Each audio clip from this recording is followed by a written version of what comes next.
it really is a community program for everyone. M.I.C.A.H is an acronym. It's M.I.C.A.H, Emmanuel, Caring and Helping. Of course, M.I.C.A.H in the Old Testament, it stands for Jehovah.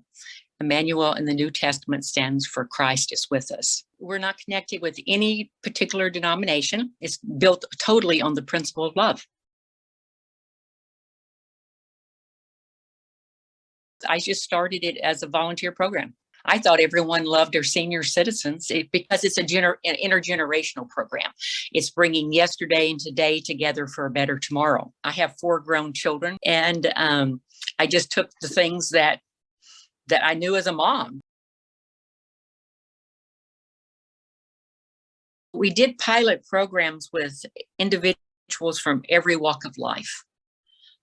We did it with single moms, with young children. That was very rewarding. We compute the volunteer time to 1 hour equivalent to $10 when someone's working for a need. If it's just for an internship or just volunteerism, period. Volunteerism takes money. It takes money. It takes gas money to get, to the volunteer site or whatever. So that's what we discussed there in that training, in that meeting. And at university level, we love taking in groups of people, and we divide them into groups of 2. I'm telling you, the person that mentors up with whoever they're helping, or if it's someone in a facility of a senior citizen, which are the #1 group of people in poverty today, senior citizens. And it's emotional poverty. Sometimes we don't think about emotional poverty, but a lot of times the reason people suffer from depression is because of emotional poverty. I think the ones that mentor, you become the mentee sometimes.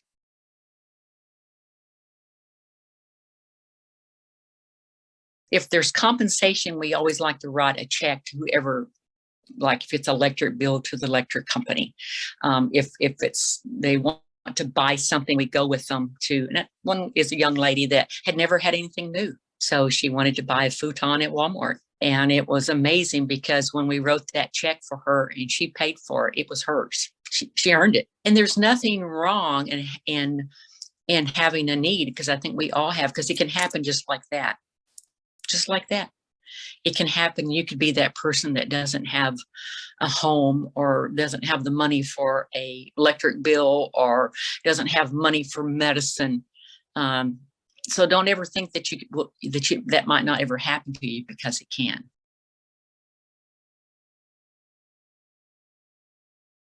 Safety for our seniors is always the utmost, right? And because one of the things that helps with that emotional poverty in these institutional living is getting them out of their apartment or out of their room into the common area. So we do a lot of things in the common area. And kind of just like what you and I are doing right now, kind of roundtable discussion. The activity director or the program director in each of these facilities, they'll say, we've got the M.I.C.A.H, every place is different. I just call it M.I.C.A.H. People, young people coming today. So if you want to come, we do like for them to partner up at some point with one individual. And they just sit and ask all kinds of questions.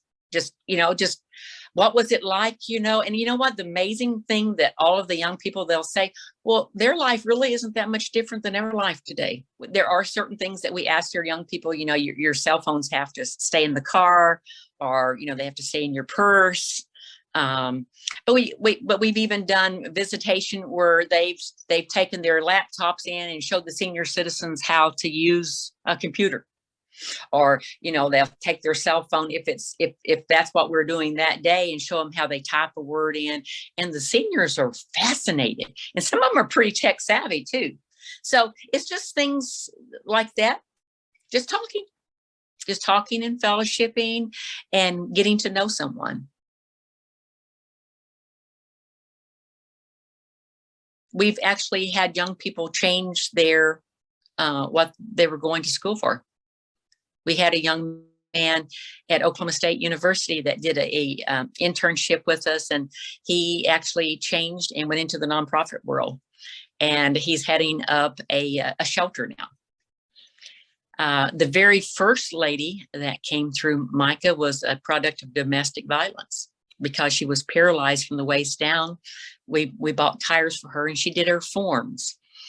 And she's a counselor now, and she's revamping a shelter in the city that she lives in. One I remember very prominent was this little girl says, "I want to be a doctor." I said, "Oh, you do?" And so after we did what was required for the fundraiser for their group, she came out and she said, "Nope, don't want to be a doctor, don't want anything to do with people that's sick. I don't. So it's a wonderful tool to help students to figure out what it is they want to do too. And it fits into at the college level, it fits into every school on a campus, every school, because at some point in your career, you're going to have to deal with senior citizens.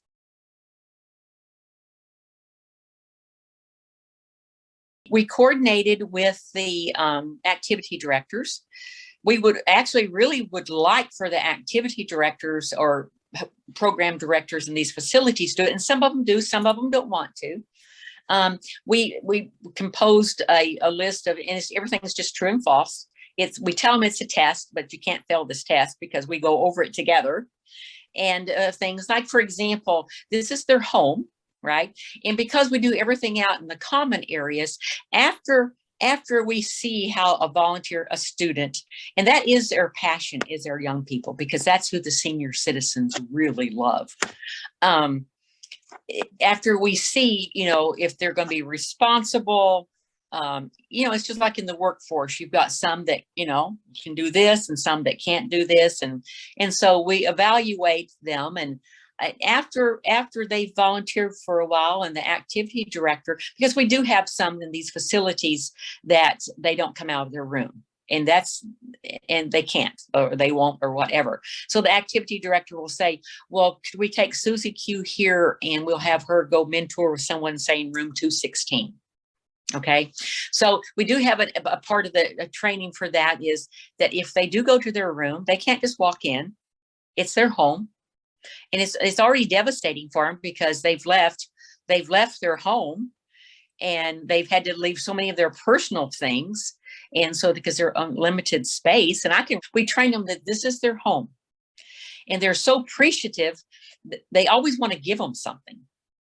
And so we'll say, if they give you something, you have to take it back to the office and give it back to them. And sometimes they'll say, no, they can give that. So we go over things like that. This is their home. They're appreciative. First we try to say, no, just tell them that it's their stuff, to leave it there. This is only very rarely do we ever send people into rooms. They have to be a very special volunteer. And a lot of times we do, but again, they love this. They love the young people. And so we do a training on what to do. Like if you see, a tissue on the ground, you don't pick it up, biohazard, right? Just things like that. You don't ask personal questions. You don't take pictures with the residents. But even though the residents love having pictures made. And so, but there's forms you have to fill out, and you have to get parents' permission. And so when we do that, and the residents want to do it, oh, they eat it up. We have spa days with them, where the girls from different sororities will go in and do their fingernails and put makeup on and glitter and do their hair. Each facility is a little bit different. So again, we coordinate with the people that own the facility, and it depends also then on the group of people that we take in. We try to tailor-made everything to fit the volunteers. So, but the training takes anywhere. It depends on how many questions they have. If you've got 30 students, sometimes they might not have a question at all. We'd like to have a training of about 8 to 10 people at a time. But sometimes these students, because of timelines, we try to train a whole group. It doesn't work out as well. And again, we found that you have to adjust, and we're dealing with individuals. So you can't say what works for this group of people is going to work for this group of people.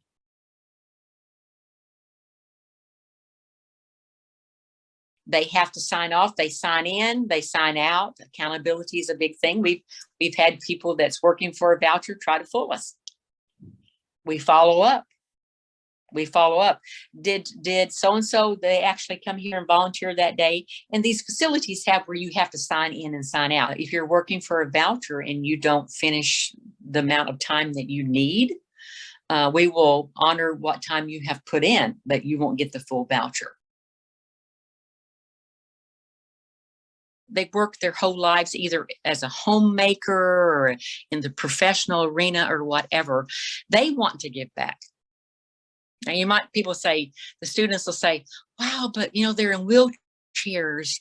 Some of them can't hardly talk and whatever, but they still want to give back because through life, they've learned that helping others make them happy also.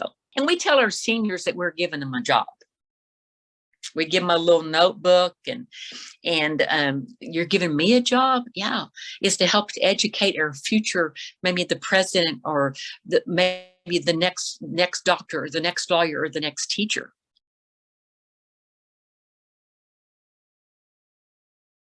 Our goal is that every senior citizen in the United States of America will have someone that will come and visit them because they deserve to go out of the world feeling loved and wanted.